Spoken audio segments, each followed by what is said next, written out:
And there we go. So, welcome everyone to today's presentation. My name is Pete Arthur, and I am the training guy here. So, what I'm doing today, today is the first of two webinars here that I'm going to do that are going to, it's actually a replay of something I did last year.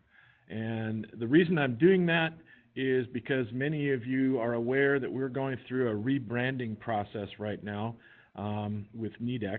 And as such, all the webinars that I did and had on the website all have our old logo all over it. So I'm going to have to redo some of those, and this is one of the first ones that I am redoing. And this is going to be a two-part webinar where I'm going to be using Machine Control Studio with the Unidrive M400. So when it comes to Machine Control Studio and the things that are important that will help you get started with it if you haven't used it before, to get the most from it, this is PLC software, all right? So as such, experience with traditional PLC software is helpful because make no mistake about it, Machine Control Studio is in fact PLC software. It has nothing really to do with the operation of the drive itself. You're going to learn that all of the features and functions of the drive are built into the software, but it is in fact PLC programming software, and it will be very helpful for you to keep that in mind as you're going along here. It's also helpful if you have a working knowledge of Unidrive M menu and parameter structure. Again, I'm using a Unidrive M400 today, but it will be helpful if you've had some exposure to the Unidrive M menu and parameter structure. So what we're going to do today is we're going to have an overview of the project. And the project is going to be, we're going to use the Unidrive M400 as a garage door opener today. So that's the goal of the project. And what we're going to do is I'm going to show you how to prepare the Unidrive M for the project using MConnect software. We're just going to start at the beginning and go from there. I'm also going to show you what Machine Control Studio software is and where it comes from. We're going to have a look around the Machine Control Studio software user interface, and I'm going to show you how to start a new project for a Unidrive M400. So that's what I'm going to do today. Next month, I'm going to actually use the Machine Control Studio ladder diagram editor, and we're going to add code to operate our garage door opener. I'll show you how to use the compiler feature in Machine Control Studio.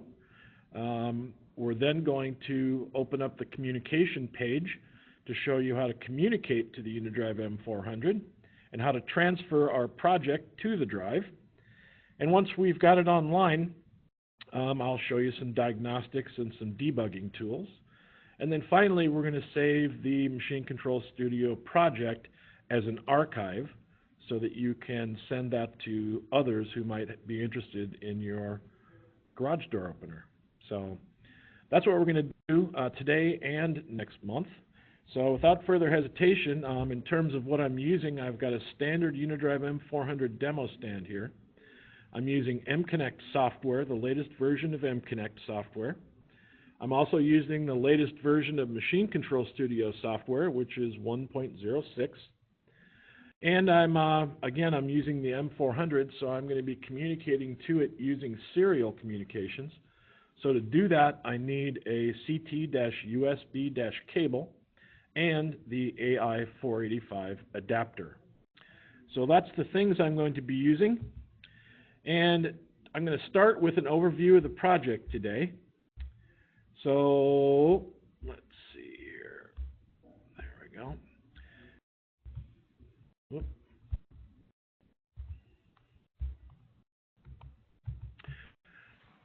So like any other project, PLCs in particular, it's a good idea to have some notion of what the program is supposed to do before you start adding code.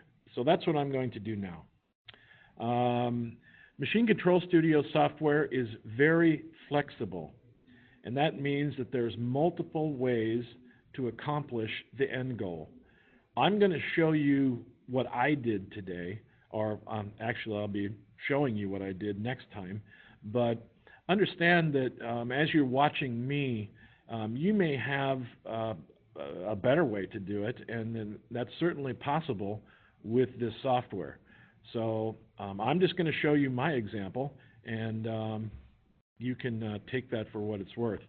So our garage door opener, what we're going to do, the PLC is going to open or close the door, the garage door, when the start push button is pressed. You know, just like a real garage door opener, we're going to do the same thing here. Once I press the start button, the project or the program is going to detect whether the door is in the open or the closed position.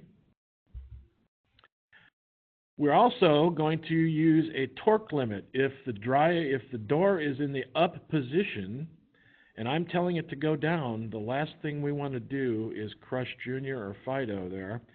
So I'm going to add some code to my PLC program that's going to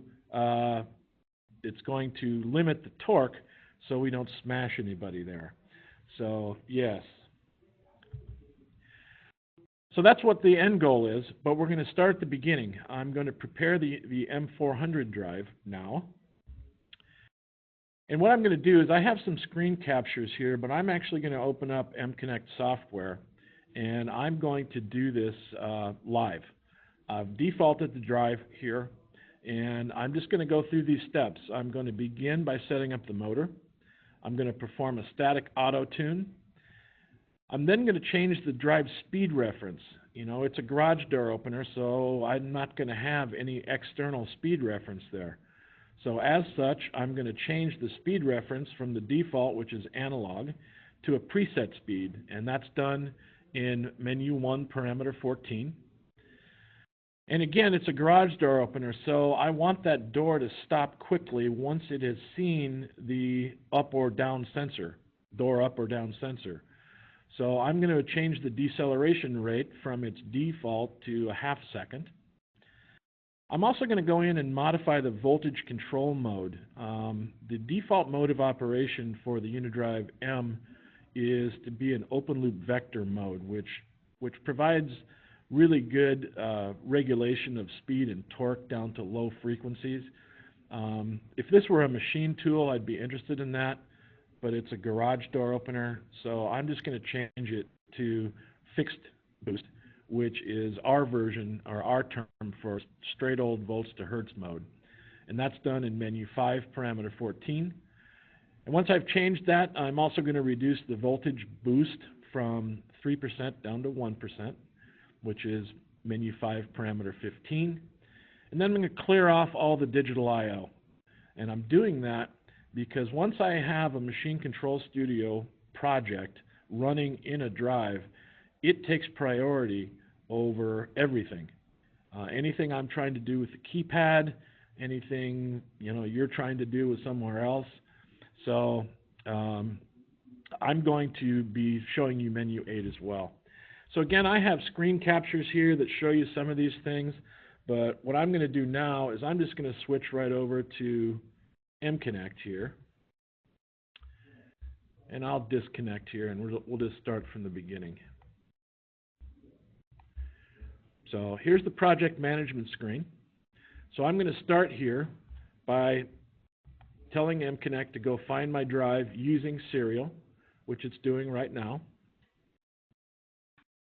I've already defaulted the drive, so it's at US default settings. So I'm going to be making changes now, so I'm going to go online. Otherwise, I'd need to download it later. And I'm going to begin by setting up the motor. So I'm going to do that using the setup wizard here. Motor setup. Right? So here's the data that I'm interested in. The motor I'm using here today is rated for 60 hertz. The rated current, however, is much less. So I'm going to modify that. The rated speed now, this is the slip speed, okay? So my motor nameplate slip speed is 1710. It is rated for 230 volts. Now the power factor here for this little motor is 0.6. So those are the fundamental things off the motor nameplate that the Unidrive M400 is going to need to know about to operate the motor. So I'm going to come over here now, and I'm going to send those changes down to the drive. And now I'm going to verify that those parameters, in fact, have taken place. So all the motor stuff is in menu 5. So I'm going to open that up, and there we have it. So anything that's highlighted in blue here has been changed from default, and there's the stuff that I just changed.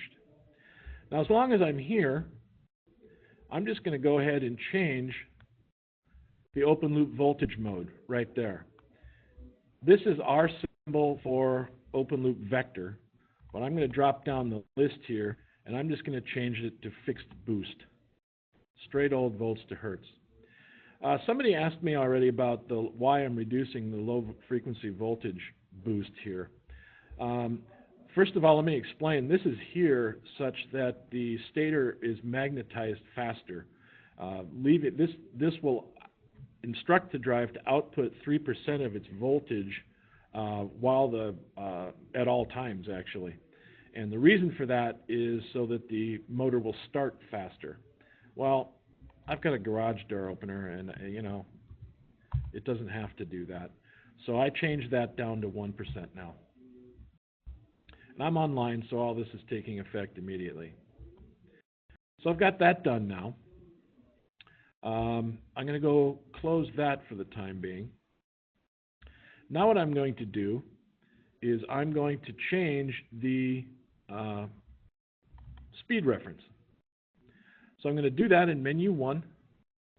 I'm going to come down to menu 1, parameter 14, which is the reference selector. And as you can see, it's in analog voltage mode now. So I'm going to drop that down, and I'm going to put it in preset, just like that. And because I've done that, and because we're operating in preset speed mode, and because the PLC isn't going to be accessing the door speed, I'm going to set up my garage door speed to be 20 hertz. That's fine. We don't need to be blazing the garage door up and down here. So 20 hertz is just fine.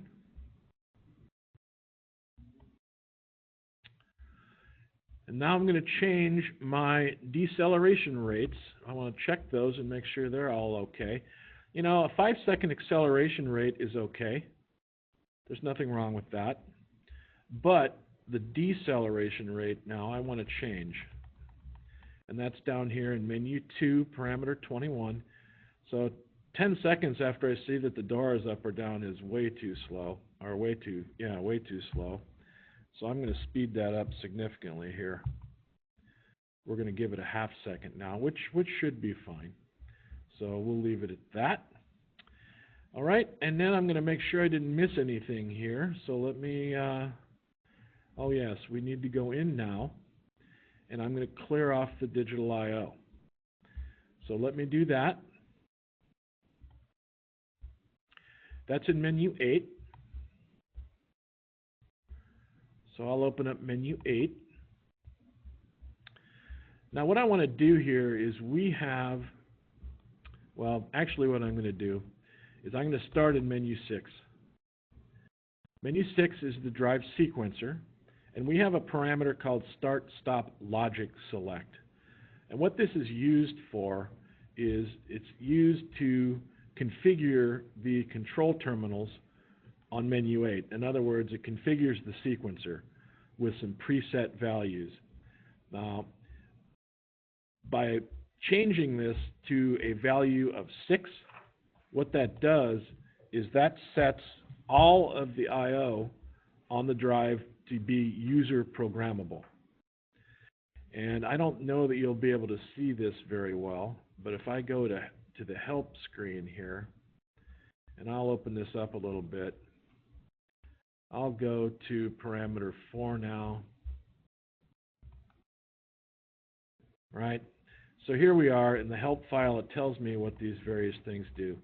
So as you can see, when I change that parameter to 6, all of the control terminals are user programmable now. The default, or where it was I had run forward on terminal 12, run reverse on terminal 13. Right? But I changed it to 6 because I want Machine Control Studio now to be doing to substitute or to perform the functions in the sequencer that would normally be done just via digital I/O. So in other words, I'm going to have Machine Control Studio turning on and off drive enable, which is 615. I'm going to have Machine Control Studio turning on and off run forward and run reverse right there. So now that I've changed how the sequencer is set up here, now let me go back to menu 8, and I'm just going to scroll down until I get to the control terminal functions here. I'm not really using the digital output for anything at the moment. I could, but I'm just going to leave that alone. So I'm just going to walk right down the list here and reset or clear these all off by making them 0.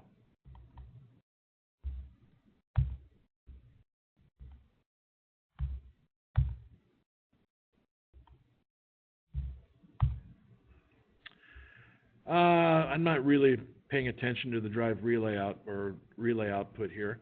I suppose if it were a real garage door opener, I could sound an alarm or something that the thing was in motion, but since we're just pretending here, I'm not going to mess with it. Now, I've changed things in menu 8 and menu 6, and the rules are, if I do that, the drive needs to see a reset in order for any of that to take effect. So I'm going to perform a reset there.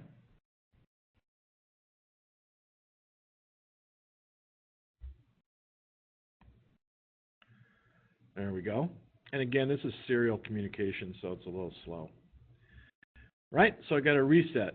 Now, I'm also going to go back to the setup now that I've got everything in here, and I'm going to do a static auto tune. It is always a good idea to do some sort of auto tune when you're doing these projects, or when you're using M-Connect or R drives in general, actually. So I'm going to come in here to the auto tune wizard, and we'll just do a static auto tune, or stationary, as you see there. So I'll say next. I don't have any errors showing here, so everything is looking good so far. And I'll say next. And then I'll just start the auto tune by turning on the drive enable on the demo stand.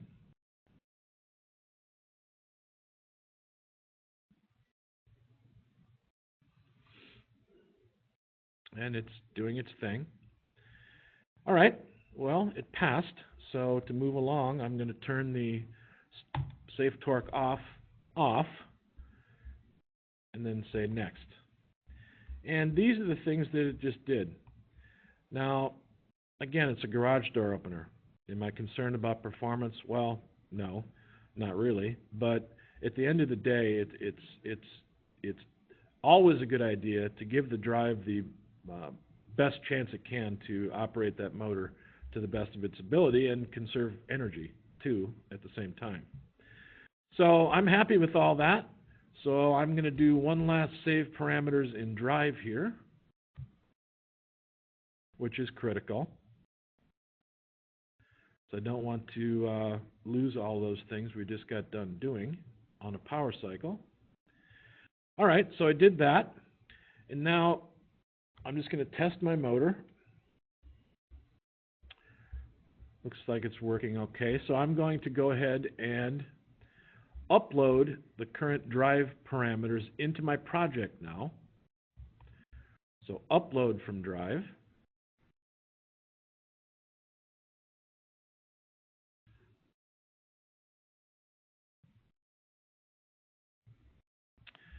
Okay. So again, and if you'd like this presentation that I have here, you are welcome to it. Just send me an email and I'll be happy to send that to you. But it's just got some screen captures that reinforce some of the things that I just got done doing. Right, so there's menu 6, there's menu 8.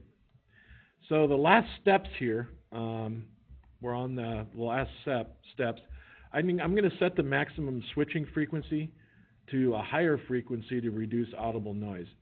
A lot of people are sensitive to that sort of thing. So, and I suppose if Fido would probably not like that high frequency noise either. But I'm going to change that.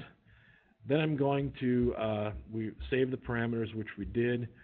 I'm also going to name the project something with a more useful name. So let me switch back to machine control or M-Connect now, and I'll just finish up here. So I'm going to change the switching frequency in menu 5. I'll come down to menu 5, parameter 18, and I'll change this to, I don't know, we'll put it up to 8 kilohertz there. That should be nice and quiet. You know, if Fido starts freaking out or the neighbor's dogs start running away, you might have to adjust that, but that looks pretty good. So, one more time, save parameters in the drive.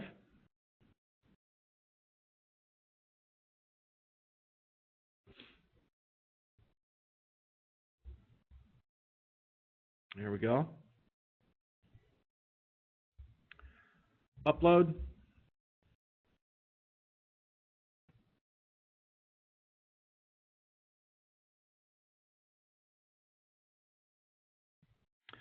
All right. Now, to give the drive a more meaningful name, and you know, this is what I'm talking about here. If I come over here, move this out of the way. If I come over here now, you know, my project is going to be my project 3, which is kind of the default thing. So I'm going to come up here and say File. Well, first of all, I'm going to disconnect. To rename the project, you can't be online. So I'm going to disconnect, File, Save Project As, and I'm just going to call it Door Opener.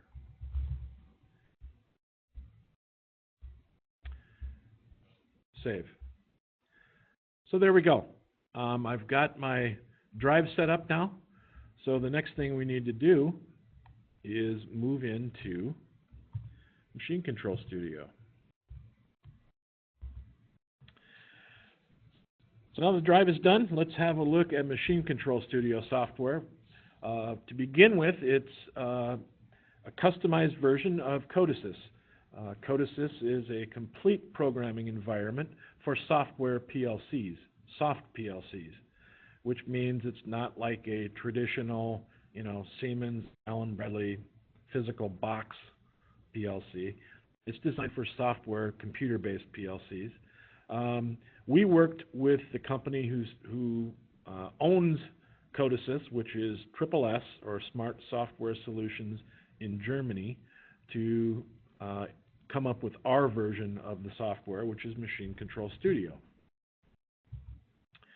Now, once you install it, and it is a large install, if you haven't noticed that already. In fact, it's gotten larger with the last release, but you get some tag-along programs that come along with Machine Control Studio, and I'm going to be discussing these briefly here in a little bit, but these things just come along for the ride, and some of them won't apply to the project we're working with, but understand that your folder is going to have some new project programs in it. Minimum computer requirements, Windows 7 through 10, 2 gigabytes of RAM, at least 2 gigabytes free disk space. It is a large program. You'll need administrative rights on your computer, of course, and also unrestricted access to your Ethernet and serial settings in this case. And for best results, while you're installing the Machine Control Studio, you should be connected to the internet, because the software will take note of any runtime environments that might need to be updated and things like that, and it will automatically go out and get that stuff for you. So once you've got it installed now, this is just a snapshot of, I have Windows 10 here, so I had a look at my Control Techniques folder, and inside there, these are the things that you're liable to see. There's what they call the AE editor, and the AE, that's for the alarm editor, which is part of Codesys. We're not going to be using that. There's also a processor emulator, which is Codesys Control Win V3.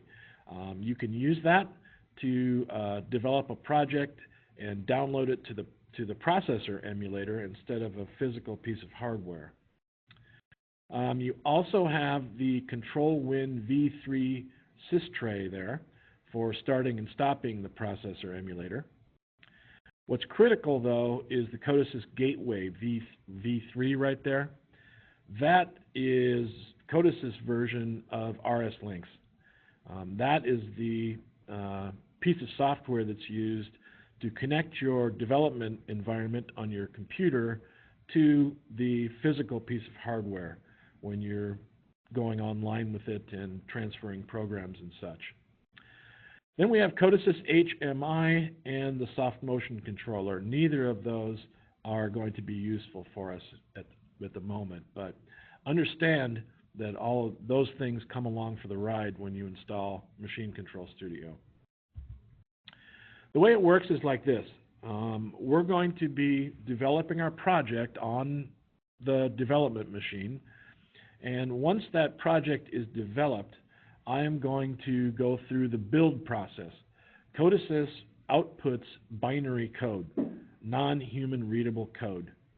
So I'm going to use my development machine here to develop my code. I'm then going to invoke the compiler for Codesys. Then when I'm ready, I'm going to communicate with my device or drive through the Codesys Gateway. The Codesys Gateway, again, is that little piece of software I just showed you, and by default, it should appear in your system tray. If it doesn't, you'll need to go and start it from your Start menu, Control Techniques, Codesys Gateway. But that's a critical piece of software. And once I'm ready to transfer the code, it's going to go through the development machine, through the gateway, and it's going to land in the reserved memory area on the device. Codesys Machine Control Studio refers to our drives and hardware as a target device. And inside the M2, 3, 4, 6, and 700, there's reserved memory area specifically for Codesys. So that's kind of how things work from the computer side all the way through to the drive. So let's have a look now at the user interface for Machine Control Studio. So here I've just got a project opened up here, and I'm going to go and have a look at the file menu up there. And one thing to take note of here that's new with this version of Machine Control Studio is you can start a project from network scan. So they've incorporated the same communication scanner that MConnect uses now. So if you've got drives connected in a network fashion here and you want all of them to be part of your Machine Control Studio project, you simply say New Project from Network Scan. But other than that, it's all New Project, Open Project, and sort of your normal stuff that you'd see in any Windows file menu. The edit, right now, if I was online, some of these things would not be grayed out. Specifically the input assistant. I highly recommend that you look through these menus, whether you use them or not. Because, for example, as you can see right here, the shortcut to open the input assistant takes an F key, F2, Shift F2.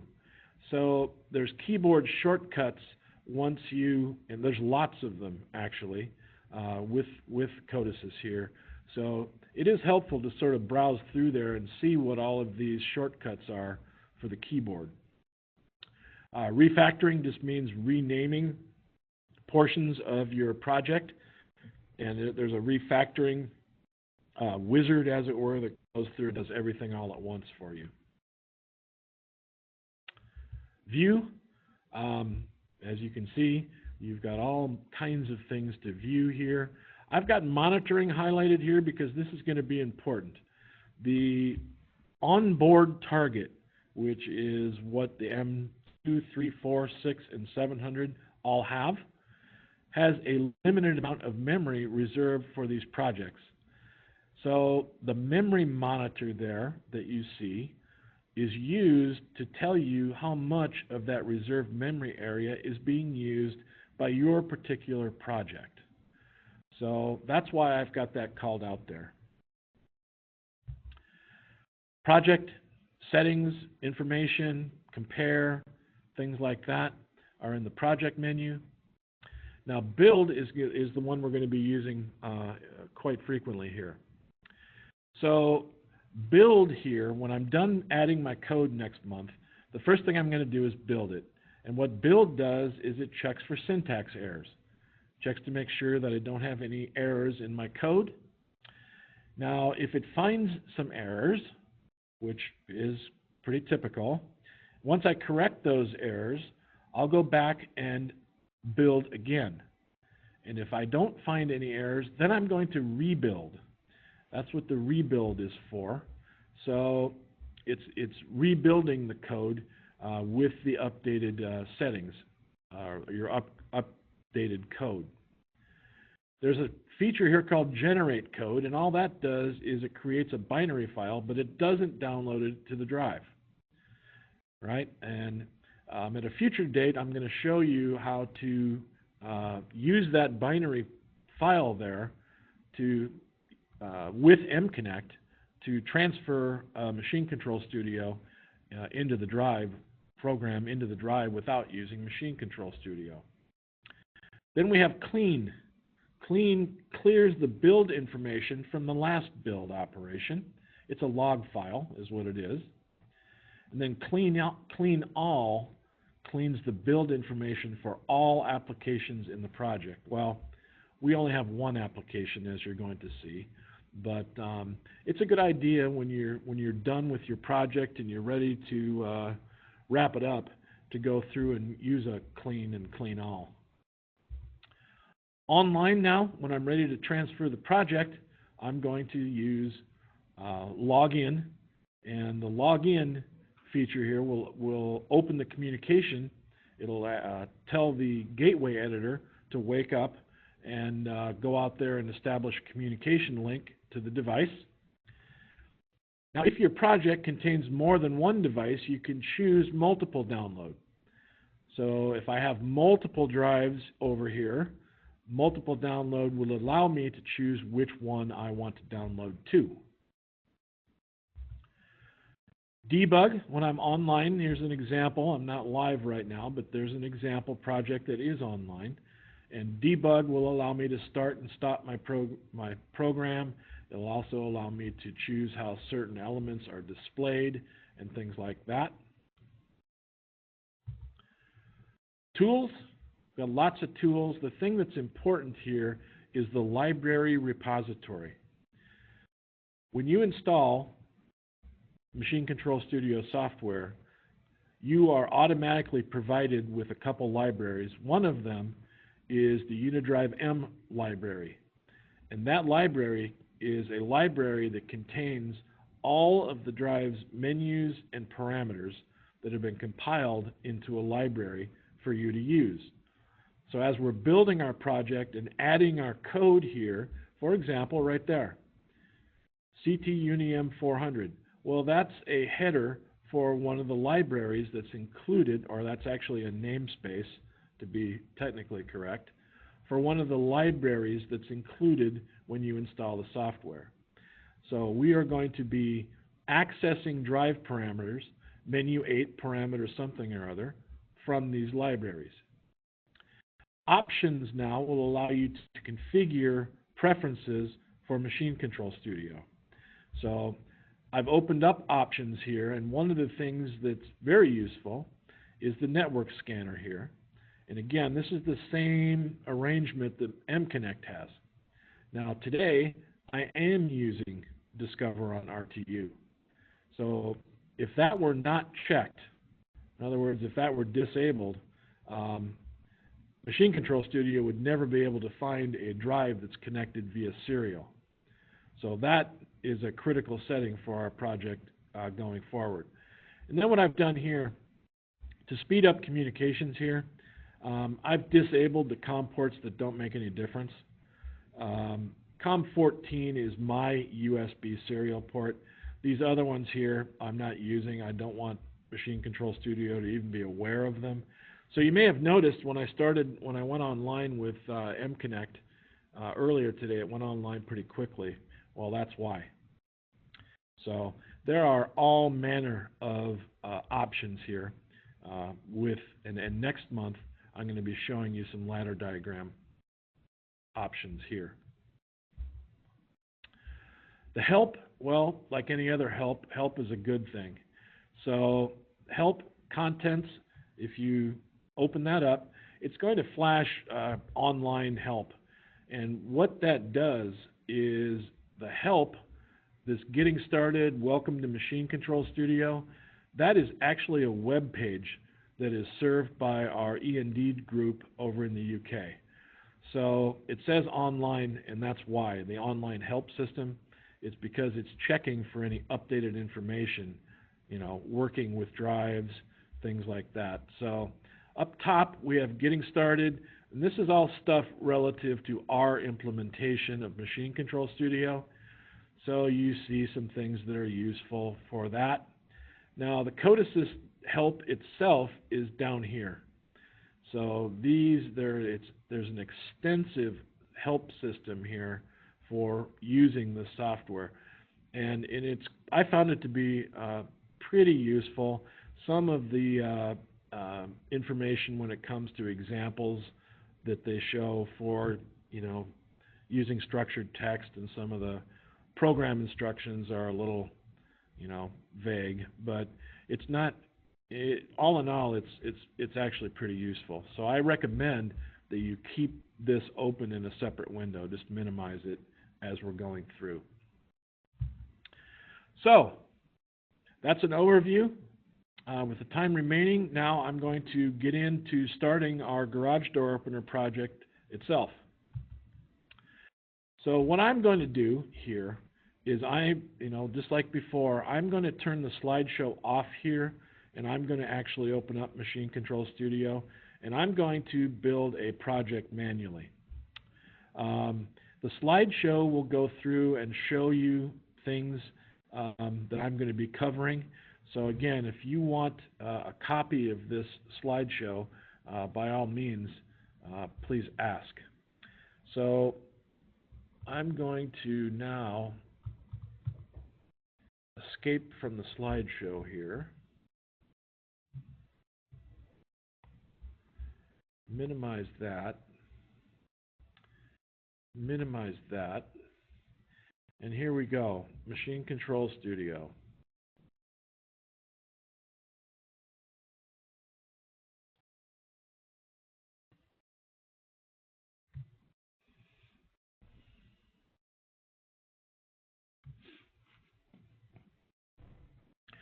Takes a little bit to get it started. Oh, goodness. Okay. Ooh, that was fortunate. It just did the Windows thing. The last time I had this open, I had it open on a different screen, and that's really a pain sometimes, but fortunately that didn't happen today. So I'm going to start a new project. So I can do it multiple ways. I'm just going to go right here, New Project. Now, when you click New Project, it starts kind of a new project wizard, and that's what you see here. Now, these folders, you know, drives, application modules, and things like that. For example, if I choose Unidrive M, what these are, or what you're actually participating here in, is a wizard of sorts. You know, I can choose my target, next, OK, and it'll kind of walk me through the development of my project, which is good when you're first getting started. But in an effort to sort of inform you how does this project go together, I'm going to do it manually. So for you guys, if you're not familiar with Machine Control Studio and you haven't used it before, I'd recommend just going here and giving it a name, clicking OK, and carrying on from there. But today I'm going to do it manually, so I'm going to choose Projects, and I'm going to choose an empty project. Now I'm going to give my project a name, M400 Opener. I guess spelled that, yep, okay. All right, so I'll click OK. And what this does, it just gives me the raw shell of a project now. Very raw. So here we are. What I see here is my project, right? So my project, I don't have any devices in it yet. So the first thing I'm going to do is add a device. Now, Codesys/Machine Control Studio refers to anything as a device, our drives and modules included. So to add components to your project here, you begin by right-clicking on it, and I'm going to come down and add a device. Ooh, that was close too. All right. So here's the device list. Now, vendors. Now, it defaults to Nidec, of course. That's what we want. But here's all the other vendors that are here, too. So as you can see, Codesys is in use by a wide variety of automation people. So here's my list of devices. I have a Unidrive M400. So I'm just going to scroll down here and choose it, M400. Add device.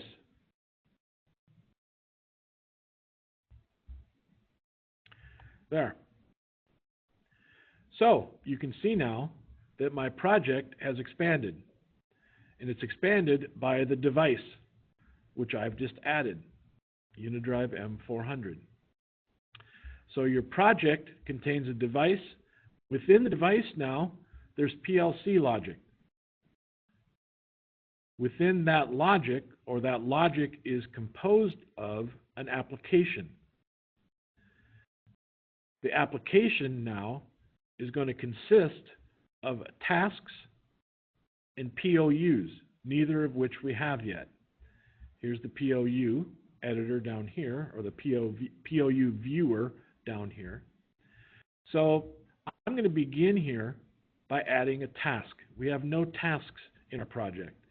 When you use the template, you're automatically given a freewheeling task and a POU.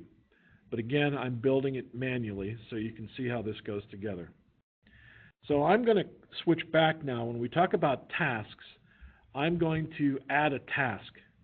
And I'm going to do that by right-clicking on the task configuration. Add object. Well, the only thing I can add to that configuration is a task. So I'll add the task. Now, what I'm going to do is I'm going to flip back to PowerPoint for a moment here, just so I can show you my notes on the task. Machine Control Studio tasks. A traditional PLC has a main routine that's automatically run when the PLC is in run mode. Our PLC has the same thing, and it's called a freewheeling task. The freewheeling task is not subject to a defined time period or cyclic interval. So any code that's associated with this task runs for as long as it takes to finish. And that's just fine. You know, again, we have a real PLC here. All right, and you know, a traditional PLC has the same methodology. In addition to the freewheeling task, the Unidrive M200, 300, 400 also support the addition of one clock task. Unlike the freewheeling task, any code associated with the clock task will be executed at a precise interval that's defined by you, the user. The minimum interval for a clock task in a Unidrive M2, 3, or 400 is 16 milliseconds. All right, and that's kind of important that you understand that. This onboard or this Machine Control Studio PLC for the Unidrive M2, 3, and 400 is designed specifically for simple tasks. You would use this software and PLC in those cases where you might have to include one of those little smart relays or those little programmable, PLC or relay things they call them. You can get by without that by using the onboard target here. But understand that this is not high performance. You're not going to pick up on a millisecond or microsecond digital input here. This is used for counters, timers, and simple logic control. If you need stuff like that, then you need to move into the M700 and the MCI 210. But this is going to be for simple things. An example of a clock task would be used, for example, I wanted to periodically check communications with an HMI. And I want to make sure that it happens at the same interval. So here is a diagram that shows a project in which there's a freewheeling task and one clock task. So the way this works, when the project is run, the freewheeling task runs first. And since I've got a 16 millisecond interval here, at the 16 millisecond mark, the clock task will interrupt the freewheeling task, and run for as long as it takes to complete the code in that clock task. If that code takes less than 16 milliseconds, the remainder of the time will be filled with the freewheeling task. And that cycle just repeats itself over and over and over. So for most things that you're going to do with the onboard target with these drives, a freewheeling task is all you need, and that's what we're going to do too. So I'll go back to my Machine Control Studio program here, and I will choose to add a freewheeling task. And I'm also going to go ahead and create a POU. Now, a POU is a Program Organization Unit, and this is the fundamental building block for components in a Codesys/Machine Control Studio project.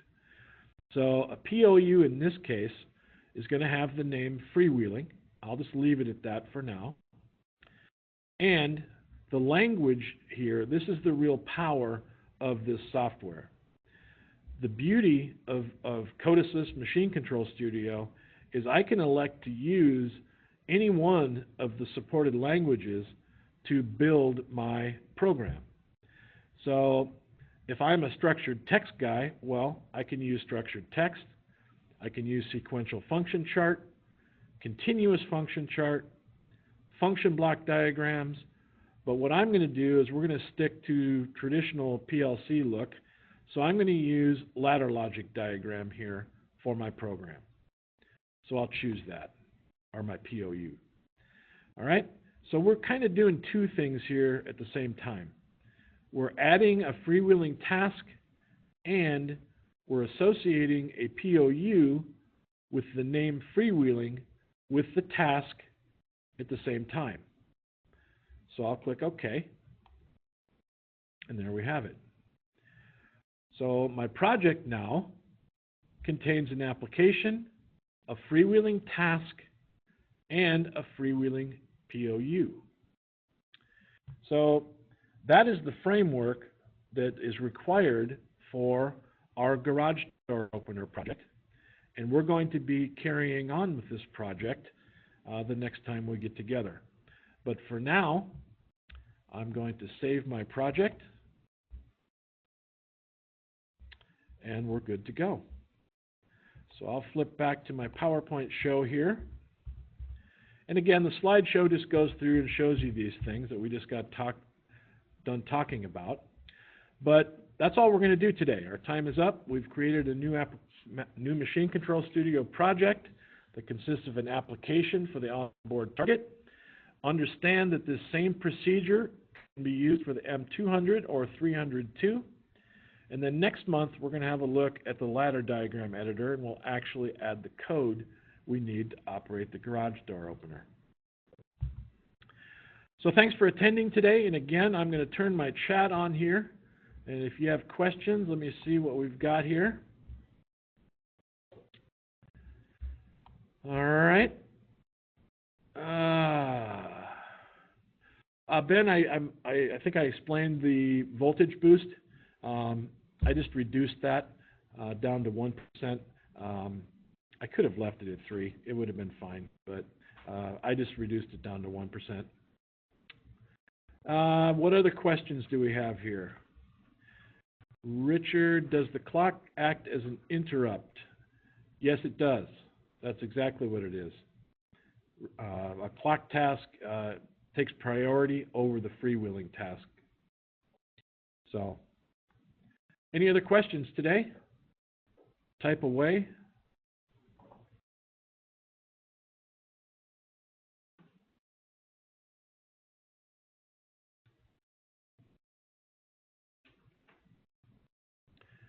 All right.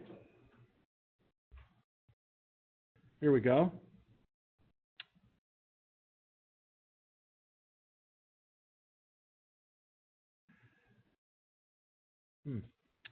Harry, I'll have to address that here after the show here. I'm not sure what's up with that.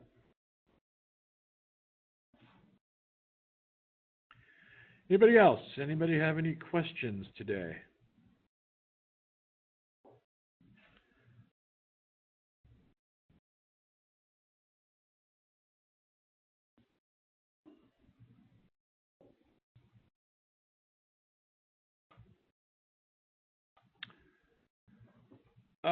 Controlling a pump. Well, yeah.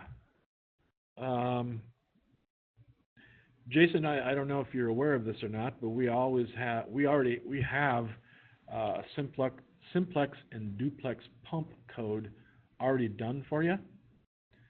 You would need to talk to your local application guy about getting a hold of that.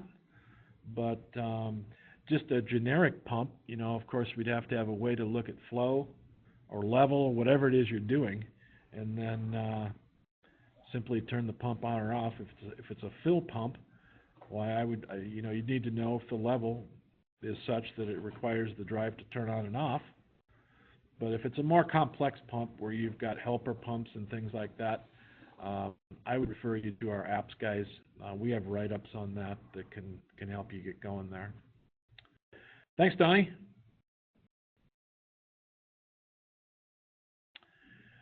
Can you access the I/O module easily? The answer to that is you can access the SIO module, and no, you need to map the I/O points to menus 18 or 19. So that's what you need to do, Richard. And you do that in MConnect in the digital I/O setup for the SIO module. You just look for unused. You can also use unused menu 0 parameters, but you don't have that much I/O. So,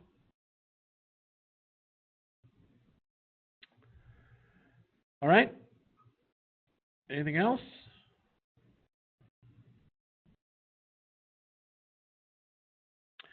The generate code doesn't transfer, Donnie.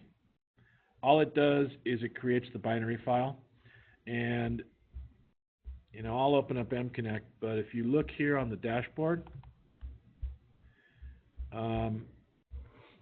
you have this deploy user program here. And if I were online right now, that would be active, and what it's looking for is the binary file that you just created with generate code.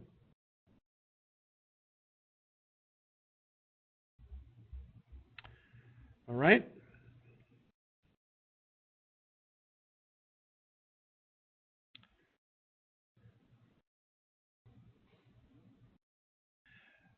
Jason, no, it's closed source. Comes with a manual. There's, having seen it myself, there's, you know, if it's a simplex, duplex, or triplex pump, it is fully featured. There's nothing you're going to need to do. It's got a parameter for everything. So it just depends on what you're trying to do. I mean, if it's something simple, why, you know, that's not a big deal.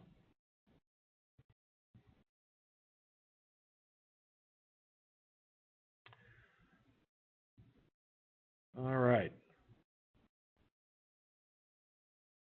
Anything else today?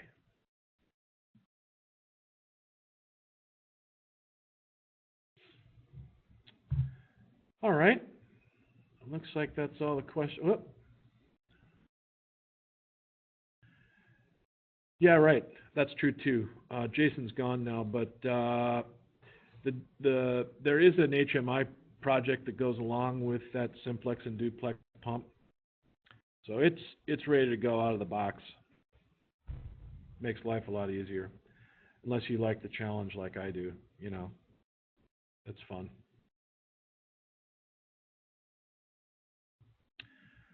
All right. And again, if anybody wants the projects or things like that, send me an email, and we'll go from there. So I'm going to end the meeting here. Stop my recording.